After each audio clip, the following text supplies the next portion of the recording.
Assalamualaikum warahmatullahi wabarakatuh. Selamat datang kembali di pembelajaran bahasa Arab dengan metode Al-Azhar.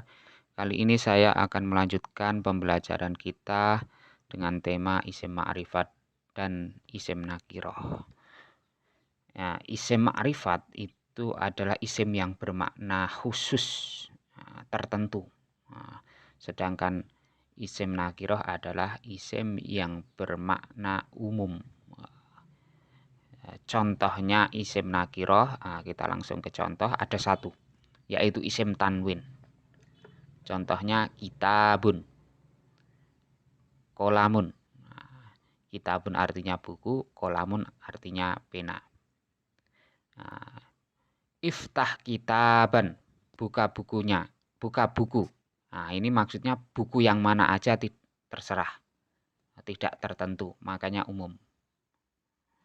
Khudh kolaman, misalnya ambil pena, pena apa aja terserah. Nah, ini maksudnya isim yang bermakna umum seperti itu atau isim nakiroh. Di sini hanya satu aja, contohnya isim tanwin. Sedangkan isim ma'rifat, contohnya bisa ada isim al, al-kitabu, al-qolamu. Nah, misalnya iftah al-kitaba, buka bukunya. Nah, ada nyanya, ada maknanya. Buku tertentu sudah diketahui maksudnya. Atau iftah al-baba, buka pintunya. Sudah diketahui maksudnya pintunya atau pintu itu. Iftah al-baba. Beda dengan iftah baban. Kalau iftah baban atau iftah kitaban, bukunya enggak jelas atau pintunya juga enggak jelas. Iftah baban, buka pintu. Entah pintu yang mana saja terserah. Atau iftah kitaban, buka buku. Nah, buku yang mana aja terserah. Nah, itu beda makna isim tanwin dengan isim al. Seolah ada, kalau ada alnya itu seolah ada makna itu atau nya. Al-kitabu, bukunya, buku itu. Nah, al-qolamu, buku pena itu atau penanya. Nah, itu beda maknanya. Makanya ini yang dimaksud dengan isim ma'rifat. Nah, ya, isim al mempunyai seolah-olah ada makna itu atau nya. Yang kedua dari bentuk dari contoh dari isim ma'rifat adalah isim alam, nama-nama. Jakarta, Surabaya, Muhammad, Hindun, itu semuanya masuk ke isim ma'rifat karena semua nama masuk ke isim ma'rifat. Nah, sedangkan yang ketiga contoh isim ma'rifat adalah isim isyarah. Isim isyarah juga semuanya ma'rifat. Hada, hadihi, dalika, tilka. Nah, ini semuanya isim ma'rifat itu sudah jelas. Yang keempat contoh dari isim ma'rifat adalah isim dhamir atau kata ganti. Huwa, hiya, anta, anti, ana, nahnu, nah, dan sebagainya adalah isim ma'rifat. Begitu juga yang terakhir, contoh terakhir isim mausul kata sambung. Alladzi, alati, ini semuanya isim ma'rifat. Jadi isim ma'rifat itu ada beberapa contoh di sini, isim al, isim alam, isim syarah, isim dhamir, isim mausul. Di sini ada 5, masih ada lagi. Meskipun begitu nanti kita lanjutkan. Ada 5, sedangkan isim nakiroh hanya ada 1, yaitu isim tanwin. Nah, kita lanjutkan kembali. Nah, selain hal di atas, isim ma'rifat juga bisa dibuat dari isim nakiroh yang diidhofahkan dengan isim ma'rifat. Nah, contohnya apa? Contohnya arkanul persatu diidhofahkan dengan isim al. Contohnya arkanul islami. Ini menjadi isim ma'rifat, arkanul islami, karena arkan ini kan isim nakiroh kemudian diidhofahkan dengan isim al menjadi arkanul islami. Nah, ini menjadi satu gabungan menjadi satu, ini menjadi isim ma'rifat. Faslul madrasati, kelas sekolah. Nah, ini juga menjadi isim ma'rifat. Yang kedua, diidhofahkan dengan isim al. Qolamu Muhammadin. Isim alam diidhofahkan dengan isim alam. Nama-nama, qolamu Muhammadin. Maka ini juga menjadi isim ma'rifat. Qolamu Muhammad, pena milik Muhammad. Atau yang ketiga, diidhofahkan dengan isim dhamir.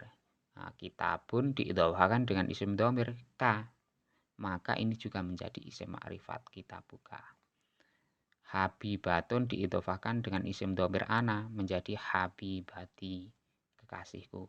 Ini juga isim ma'rifat.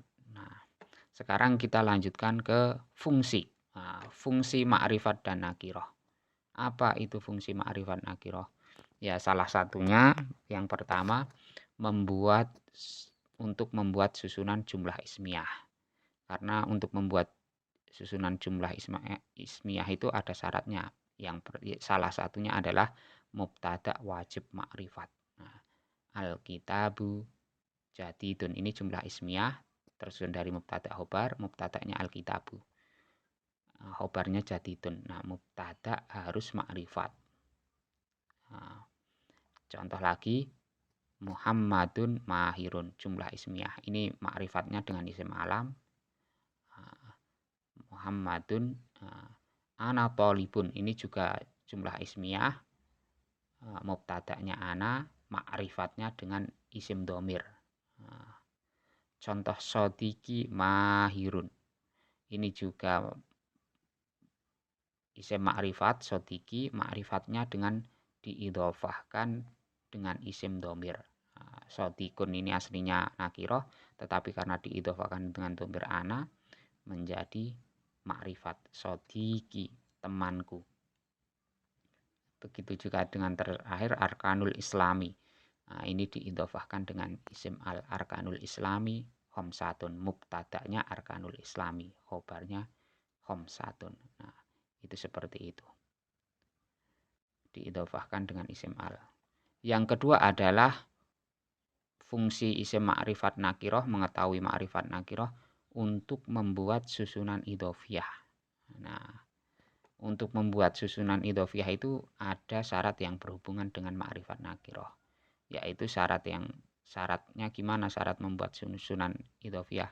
Mudhof harus nakiroh, sedangkan mudhof ilaih umumnya ma'rifat. Nah, mudhof harus nakiroh. Mudhof itu yang di depan. Nah, qolamu Muhammadin ini nama qolamu ini mudhof, yang di belakang ini mudhof ilaih. Rasulullahi, nah ini mudhof, yang Allah ini mudhof ilaih. Kolami, nah, ini mudhof, yang ya ini atau ana ini mudhof ilaih. Begitu juga yang lain. Nah, mudhof harus nakiroh, yang di depan itu harus nakiroh, umum, kata umum. Sedangkan yang di belakang umumnya ma'rifat. Nah, ada yang nakiroh juga ada, tapi umumnya ma'rifat. Nah, untuk syarat yang kedua membuat ini kedudukannya. Mudhof i'rabnya mengikuti kedudukannya. Sedangkan mudhof ilaih selalu dibaca jar atau kasroh. Nah, yang di depan itu i'rabnya mengikuti kedudukannya. Misalnya kedudukannya jadi mubtada. Contohnya arkanul islami khamsatun. Nah, kebetulan arkanul islami jadi mubtada, maka harus dibaca rofa atau dhammah. Karena i'rab mudhof mengikuti kedudukannya. Ini kedudukannya jadi mubtada, ya harus dibaca rofa. Sedangkan mudhof ilaih selalu dibaca jar atau kasroh. I'rabnya jar atau kasroh. Qolamu Muhammadin ini mudhof ilaih dibaca jar atau kasroh. Rasulullahi, nah, dibaca jar atau kasroh. Kolami, nah, ya, yang ya-nya ini sebenarnya dibaca isim jar, tetapi karena ini isim dhamir maka mabni. Begitu juga yang habibi, ini mudhof ilaihnya ini isim dhamir maka mabni. Sebenarnya dibaca jar atau kasroh, tapi karena isim dhamir mabni maka ya harokatnya tetap. Nah, seperti itu di antara fungsi ma'rifat dan nakiroh. Semoga memudahkan.